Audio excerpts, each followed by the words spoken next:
Whenever another video pops up in my YouTube front page about how games aren't fun anymore as they're becoming ever more bland and samey, I can't help but to relate to that sentiment. The gaming market is becoming increasingly consolidated as publishers are getting larger and larger, and they're even being bought out by even larger publishers, which, in search of profit margins, practically release only retreads of the same formulaic games. But of course, that is only true if you look at it through the eyes of nostalgia, and through a really narrow view, ignoring that these kinds of commercial practices have been in the market for years, and ignoring the wide selection of awesome, unique games coming out every year. Having said that, when these YouTubers talk about modern video games not being as fun as they used to before, there's one game that always comes to mind which, to me, perfectly embodies what they mean. A game which isn't trying to be edgy, isn't trying to send a message, isn't trying to reflect on anything, and which exists for pure fun. I mean, you read the title of the video, you know what I'm talking about.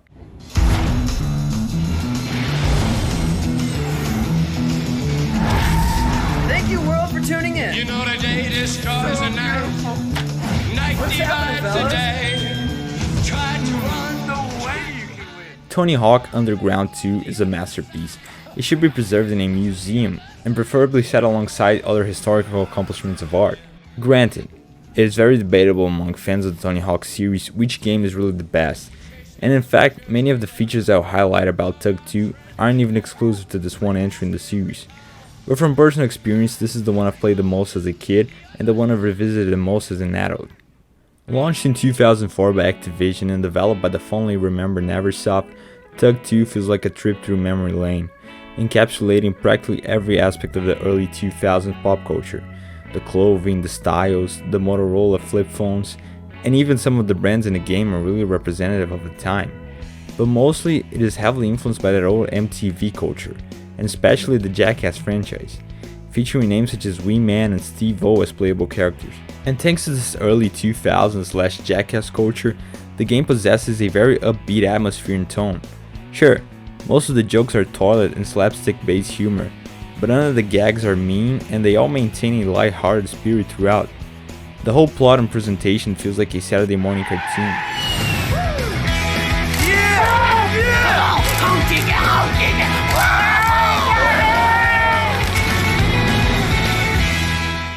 And even though the game is heavily influenced by the 2000s, nothing about the story is referential to that time period. There aren't any allusions to events of the time, and none of the jokes make reference to celebrities or pop culture icons from 20 years ago. By not doing that, none of it feels dated. I mean, you won't necessarily find the jokes funny. In fact, you'll probably find yourself rolling your eyes for most of the time. But compared to an early South Park or Family Guy gag, where the butt of the joke is a celebrity or political figure that no one has heard about in the last 25 years. Hey, Stratego, I used to love this game. Oh my god! Abe Vigoda? When it comes to the characters in the game, all of the ones with real-life counterparts are represented in exaggerated cartoon versions of themselves, all with very little dialogue, with the exception of Tony Hawk and Ben Margera. And as for the fictional characters, they're even more cartoonish and exaggerated. A lot of them are stereotypical, and some are even arguably borderline racist, with the Aborigine character being the standout. But none of them are presented in a mean-spirited way, and rather as a celebration of every different culture from all the unique locations visited throughout the game. The plot itself is about all the major skater pros embarking on what they call the World Destruction Tour, a round-the-world skating competition to see which of them can pull off the most ridiculous stunts. And that's it really. The whole point of the game is just completing wild goals in different locations. There are no setbacks, there are no plot twists, there is no character arc, no lessons are learned. The closest thing to an antagonist is the TV producer, who wants to film the whole thing for profit, even though none of the skaters want the attention. But despite a lack of traditional narrative dues, the main story remains endearing and most importantly fun. It's a big shift in tone from the previous game in the series, Underground 1, which took itself more seriously and actually tried to have a more cohesive narrative, even if it still played around with its physics. But its plot had all the elements I listed before. The main character evolved, he was betrayed, he had to overcome meaningful odds, he even had a message at the end, that skating is about skating, not about the money. THUG2 is just about blowing shit up. There are those who prefer THUG's 1 design over THUG2, and those who say that due to the nonsensical plot of the sequel, all of the in-game objectives are nonsensical and pointless as well. And I can see where they're coming from, but I dare to disagree. Because in Underground 1 all your objectives were about moving the plot forward, they were limited in scope, meaning that they all needed a narrative reason for existing. So most of the goals were about collecting something or getting somewhere. Underground 2 on the other hand, especially because its plot is simply do as many crazy stunts as you can to progress, gives you more interesting goals such as light a flock of birds on fire in midair, or steal a kid from a hospital, or literally raise hell just because.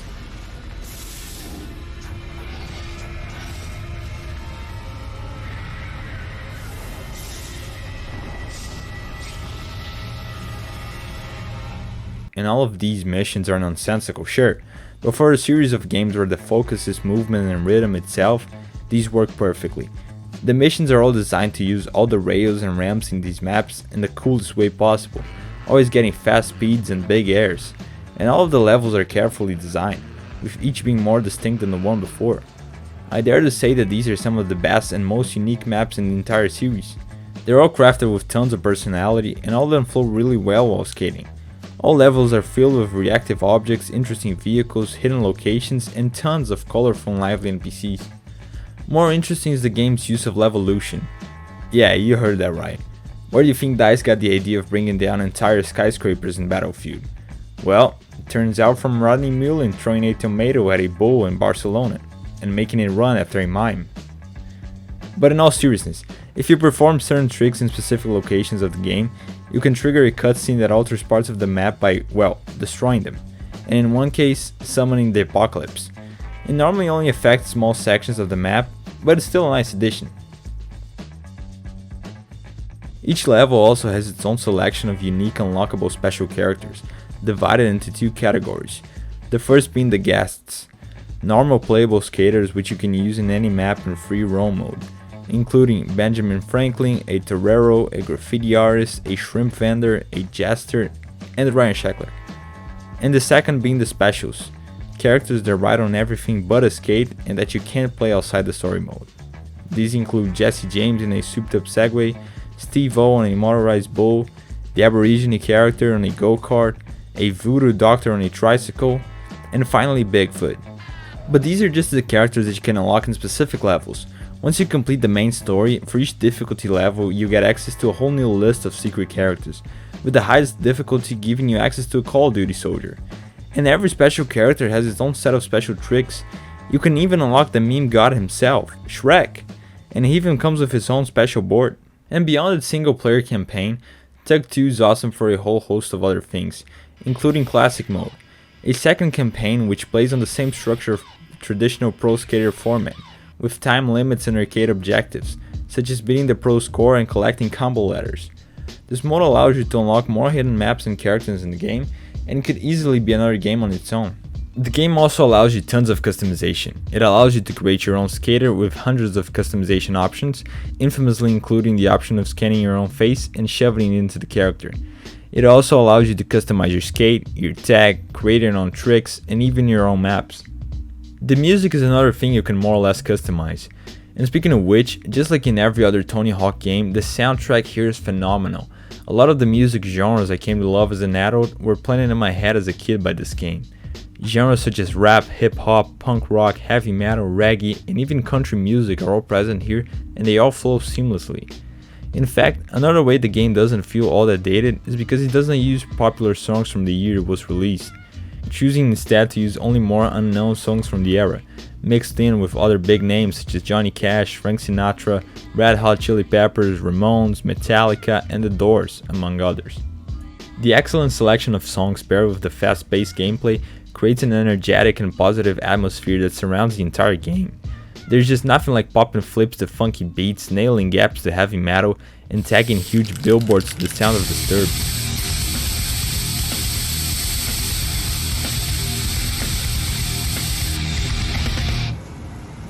This lively spirit is noticeable even in the little details of the game. Sure, they could have chosen to design standard and straightforward menus and UI, but instead the main menu is a Wheel of Fortune with your created character spinning it, and the level selection screen is a colorful world map that highlights the location of each level, and every map has its own unique road sign icon. Every sound effect in the game is also vivid and memorable, but especially when after trying a goal for so damn long, You finally manage to beat it, and you hear that angelical sound. Inside its gameplay, you can also perform dozens of varied and wild special tricks that range from goofy to physically impossible. And when you bail, you can even make your character rage out and break his own board. By now I think you've managed to understand why I consider THUG2 to be a fun game in comparison to more modern titles. But wait, there's more.